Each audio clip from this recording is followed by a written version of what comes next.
আগামী ১ নভেম্বর খুলনা জেলা আধুনিক কারাগারে প্রথম ধাপে ১০০ বন্দী স্থানান্তরের মধ্য দিয়ে বন্দী স্থানান্তর শুরু করতে যাচ্ছে কারা কর্তৃপক্ষ। তবে ২০১১ সালে ১৪৪ কোটি টাকা ব্যয়ে প্রস্তাবিত কারাগার নির্মাণ প্রকল্পটি ২ দফা সংশোধনের পর ২৮৮ কোটি টাকা বৃদ্ধি করায় ক্ষোভ প্রকাশ করেছেন নাগরিক নেতারা। খুলনা প্রতিনিধি মোহাম্মদ আব্দুর রাজ্জাকের পাঠানো তথ্যচিত্রে জাওয়াদ অন্তুর ডেস্ক রিপোর্ট।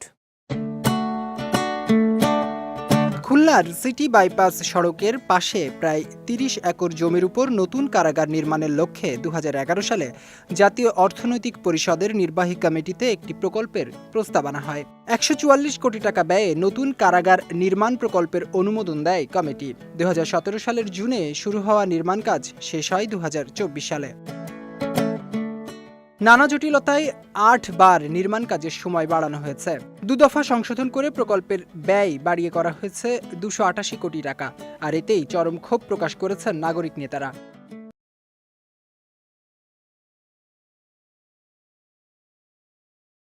এরকম একটি প্রকল্প গ্রহণ করা হলো এবং প্রকল্প গ্রহণ করা হলো, তার কাজের মেয়াদ বৃদ্ধি করা হলো 8 বার এবং তার খরচ বৃদ্ধি করা হলো 2 বার।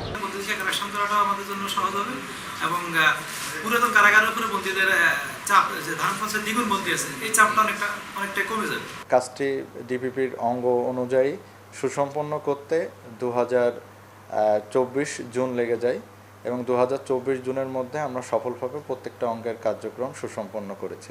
এই টাকাটা হলো জনগণের টাকা, কষ্টার্জিত উপার্জিত টাকা। এই টাকাটা একটা অপচয় এবং এটা যদি যথাসময়ে ঠিকমতো হতো তাহলে আর একটা জেলখানা নতুন বা আর একটা প্রকল্প তৈরি হতো। নতুন কারাগারে নারী, পুরুষ, কিশোর ও দণ্ডপ্রাপ্ত বন্দীদের জন্য আলাদা ব্যারাকের পাশাপাশি রয়েছে ১০০ শয্যা বিশিষ্ট হাসপাতাল, স্কুল, মোটিভেশন সেন্টার সহ হস্তশিল্প প্রশিক্ষণ শেড এবং বিনোদন কেন্দ্র। গণপূর্ত বিভাগ বলছে অল্প কিছু কাজ বাকি রয়েছে, যা শেষ হবে খুব দ্রুত।